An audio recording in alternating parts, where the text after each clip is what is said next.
Hello friends and welcome back to Chess with Konstantin. Today we are looking at an absolutely insane chess game that was played by an 11-year-old kid with the white pieces. And with the black pieces we have an experienced international chess master that later became Latvian champion 4 times in a row.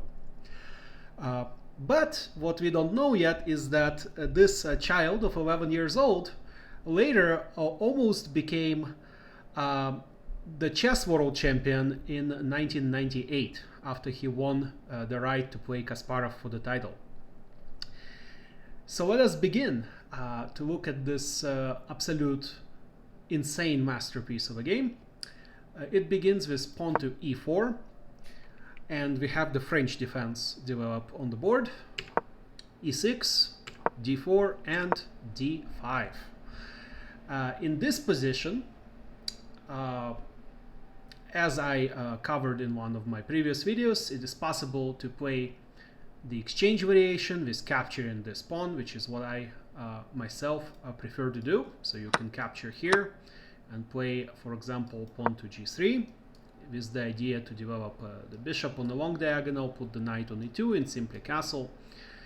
This doesn't give any advantage for either side, but you will have a very easy time in the opening. It is also possible to play the advanced variation with pawn to e5, but of course you have to be prepared for black to play c5 here immediately, and there will be variations where you try to basically defend this pawn and black will try to attack the pawn. So you have to really know what you're doing in these positions if you choose to play e5 here. But this game covers the third possibility here. Instead of doing either of those things, the white player actually played knight to c3. And now after d takes e4 and knight takes e4, we have the move knight to d7 by Zhuravlev, the international master. And the white responded with knight to f3, knight gf6. This was the point of knight to d7. So now if knight captures, then knight can capture back. We have bishop to d3, knight takes e4, bishop takes e4, and now knight f6. Now, ladies and gentlemen, if you run into this position as white, the best move here is something Vishay Anand came up with, and that's bishop to g5, pinning this knight. And if black plays bishop e7, then you capture here, and after bishop captures, the move is not c3 right away, but actually queen to d3, preparing queenside castle. And white's all opening problems are solved. In the next couple of moves, white will play pawn to c3, knight to e5, and the other rook will come into play, and white's game will be extremely active. So I recommend this line with bishop to g5 here if you run into this situation. But in the game we have bishop to d3, and after pawn to c5 attacking this pawn, it's an important move. Then white, rather than proceeding with the queenside castle plan, which was a little bit more active in this position, white decides to castle kingside. Then we have c takes d4, knight takes d4, and bishop e7. Now, you might ask yourselves, well, isn't this hanging the knight? Yes, the knight is hanging, but if instead of, for example, bishop e7, or, more active would be bishop c5, if instead black just captures this, then this is losing the queen, because we have bishop b5 check, and the queen will be captured next move. So, we have bishop to e7 by Zhuravlev, and our hero Alexei Shirov, the little 11-year-old kid, here played bishop to f4, developing the piece, leaving this piece hanging. Then black castles, and now we leave the knight hanging again with rook to e1. Of course, it's still impossible to capture this knight, because then we have bishop takes h7 check and the queen will be captured. Zhuravlev plays queen to b6 with the dual purpose of looking at this knight, having the indirect pressure on white's king, also possibly targeting the b2 pawn and freeing up the square for the rook. So we have bishop e5, setting up this common attacking structure with the two bishops that can be very, very dangerous for black if black is not careful. We have bishop to d7. It's important to develop peer pieces. Now we have rook to e3, and we saw this theme in one of my previous videos with the Nashmadinov rook lift idea, is that this rook can come out and try to checkmate the black's king either on h7 or on g7. We have rook f to d8. It's important to move the f rook to d8 and not the a rook, because you don't want to keep your king in the position where he cannot escape. So actually, by moving rook f d8, now this square is available for the king. Should, for example, white sacrifice on g7 and then try to checkmate the king with some kind of shenanigans here. So this is an important move. And now we have rook to h3, proceeding with the plan. And now the normal move here would be like pawn to h6, and after rook g3, then we would have bishop to e8, looking at white's queen here, indirectly threatening rook takes knight, exchanging the rook for two minor pieces, and also putting this light squared bishop on an important defensive square, protecting f7, and possibly also g6. So this is an important defensive resource that you have to remember, and actually one that I used myself in my game against Mittens. I believe it was my second video. But in the game we have pawn to g6 instead, which makes some sense. It does block this diagonal, but it was not as good as pawn to h6. So here we have queen to f3, bishop e8, continuing with the defensive idea and setting up the double attack on white's knight. Knight has to either be protected or run, so the knight goes to b3. Now we have knight to d7, setting up setting up the repositioning of the knight and attacking white's bishop. And after bishop to d4, attacking black's queen and queen to c7. Now, ladies and gentlemen, this game is going to get extremely complicated and very crazy. So I want you to pause the video and consider for a couple of seconds, maybe a couple of minutes, what you would play here as white. Clearly, the black's king is in a vulnerable position.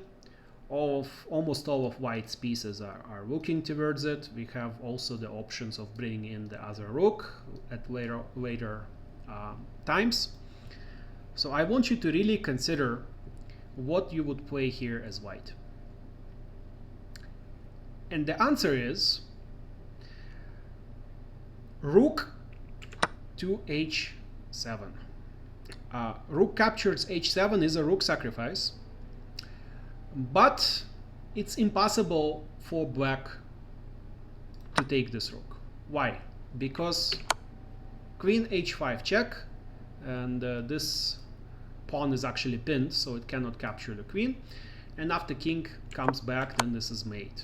So the rook, it looks like the rook is hanging, and it is, but it's not so easy to capture it. And the threat, of course, is rook to h8 checkmate. So if black plays some random move, then you have this mate.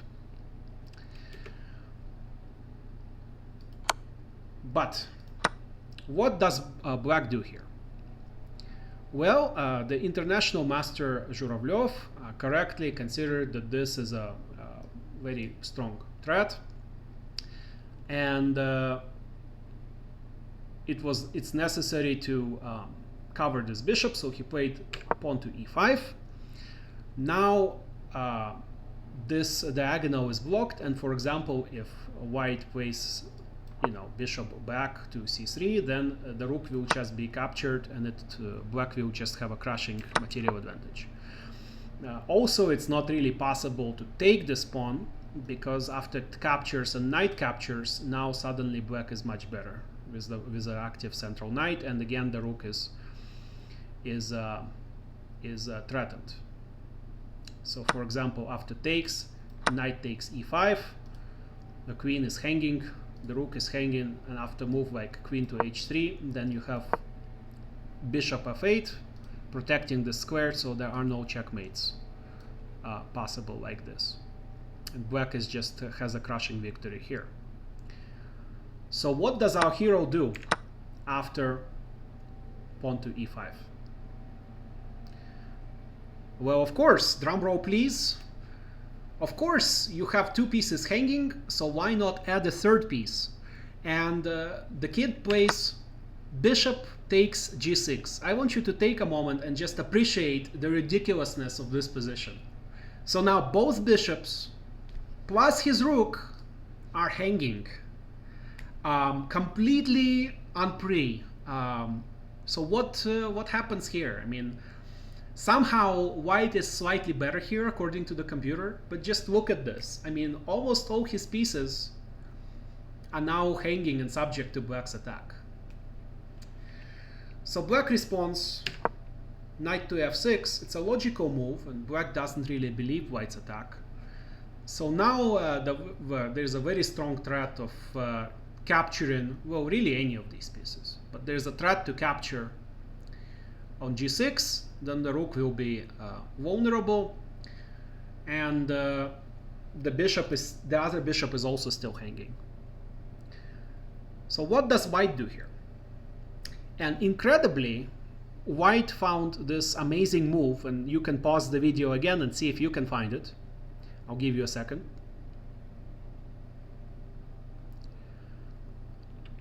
So the move white found here is rook to e1. And this is really the only move that can continue this attack. So first, let's look at some moves that don't work. Move like queen g3 instead of rook e1 doesn't work here, because black simply captures here. And now, after capturing on e5, queen d7, black is just simply better. I mean, this rook is still hanging, and there is no attack because of this bishop move to e8. The bishop is protecting the pawn, and there is really nothing white can do. White is simply losing this game. But after rook e1, let's look at black's options now. So first of all, black could capture on g6. And what happens if black takes on g6? Well, white has bishop takes e5, attacking black's queen. And if queen moves, then you just capture on f6. And after king takes rook, then this actually will be even worse. This won't be simply winning the queen, but even checkmate is coming here. And the mate is actually right here. It's knight to a5, attacking these two escape squares. And now, no matter what black does, the mate will come on e5. So for example, any move, for example, rook to d7, just queen e5 checkmate. It's unstoppable. But even if there was no mate, then actually winning the queen here is also very good. So even just here, if black plays king anywhere, rather than mating, you could just continue capturing the pieces, and it's really impossible to stop white's attack here. So we cannot capture. For this reason, we cannot capture on g6. So what else can black try? Well, black can try capturing the rook also on h7. Let's see what happens here. Well, if black plays rook takes h7, then you have simply bishop takes h7 check, and white really should capture the bishop, otherwise there will be too much of a material advantage. And after king takes the bishop, then we have queen h5 check, and now simply bishop takes e5, attacking the queen, and it's really unstoppable. The checkmate is unstoppable here. The only way to stop the mate is for the queen to be sacrificed for the bishop, but in that case white just gains a insurmountable material advantage. So for example, queen takes e5, queen takes e5, now with the double attack on this bishop. After bishop f8, then white is simply winning with queen g5 check, and now you have these ideas. Be careful not to get checkmated, of course, in the back rank, but you know, white is much better here. So you cannot capture the rook on h7. So by process of elimination, this leaves us with taking the bishop. And really the better move was to capture the bishop with pawn takes d4. And now probably he just missed this opportunity, but after queen h3, then there's a defensive move here that lets black barely survive, and that is queen to f4.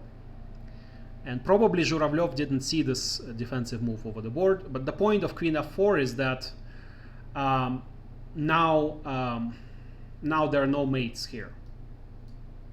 So you cannot play rook here because this is not a checkmate. Now the queen can capture the queen. I mean, almost any other move loses. So for example, if instead of queen f4 he takes the rook, then it's a mate in 2. It's just capture, and this is a mate. So in the game, rather than capturing with the pawn, because Zhuravlyov didn't see queen to f4, saving the checkmate, instead what was played is rook takes d4. And after rook takes d4, we have, of course, knight takes d4, knight takes h7, bishop takes h7 check, king takes h7, queen h5 check, king g8, and now knight to f5 with devastating mating threats after queen g4, for example, and this is a mate. And here the opponent, Mr. Zhuravlyov, ran out of time, but there is no defense. I mean, the best move the computer gives in this line is bishop to d7, simply giving up this bishop and allowing knight takes e7, but it's still completely losing. So even here, if for example black runs to f8 instead of g7, then it's a mate in 6. So I just wanted to show you this game as a tremendous example of how much more important it is to have an attack rather than to have a material advantage. So here we have 3 pieces, you can count them, 1, 2, 3, that are hanging. And rather than to try to salvage the situation by, you know, defending the pieces, moving them away, white simply continues the attack with rook to e1, and it's winning. I mean, this is just unbelievable. And this is the reason why I love chess so much and why chess is such a beautiful sport. But I hope you enjoyed this game, and see you next time. Konstantin out.